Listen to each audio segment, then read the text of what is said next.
Mad Cat's very own Kayane about to put in some work with that Chun-Li. That Chun-Li. Apparently, Kayane is getting quite popular in France.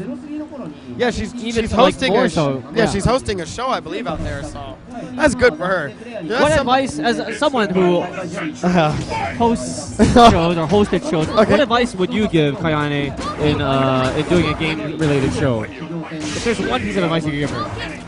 The only advice.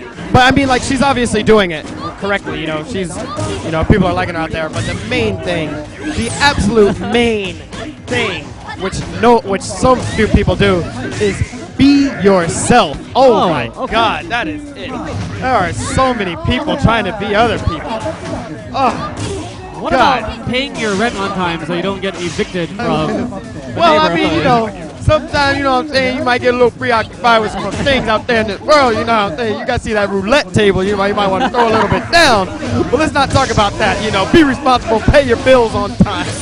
Ooh, whoa! Wow. Ladies and gentlemen, a Dulcim has entered the tournament. Damn, that was a pretty nasty setup. So, Yoga Catastrophe teleports us back, hit him with the overhead. Yeah. Wow, the Yoga Blast hard knockdown. Again! Oh my gosh! This case of Paso Dulcim really making good use of the hard knockdown test against Chun-Li. I don't think Kayane is not an answer for that yet. This is unfortunate. Really unfortunate for Kayane. It seems like Haitani, Xian, and Daigo had a kind of easy ride through their first round. And poor Kayane is stuck with this guy who is clearly a grandmaster with Dulcim. He looks way more solid and clean than F-Champ. Way more solid and clean. What's the problem with these Japanese tournaments? Like, random people could be a killer. Yeah. Whereas, I already know I'm paired up against a killer. Oh my gosh!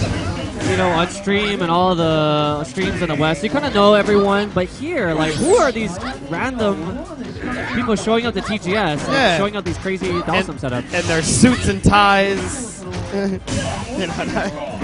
Now, if you could say one thing to Dulcim for last night's curry, what would it be? Oh my God! I'd tell him, man, I'm still upset, dude, and I just want to eat. You know, that's it. I guess you're rooting for Kayane though to take revenge on this curry. I would ask him, how much did Kim1234 pay you? That's it.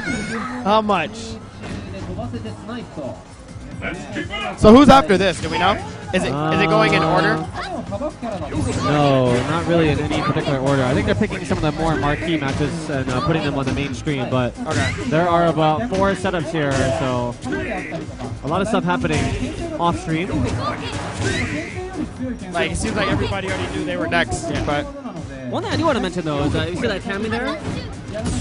Yeah, that's Boss. Oh, Boss is using Cami now, no longer Ken. Boss, yeah. Or Akuma, sorry. He was having, you know, trouble adapting to the Street Fighter 4. Yeah. He wasn't really enjoying himself. Yeah. And then when I spoke to him this week in Taiko Station, he says he really wants to, now that his home arcade closed down, along with the last remaining CVS 2 cab in the world, he now wants to focus on Street Fighter 4. I hope he takes it serious. Yeah, I know, right? I hope he puts in the work, the time, and all that stuff. It really gets it going.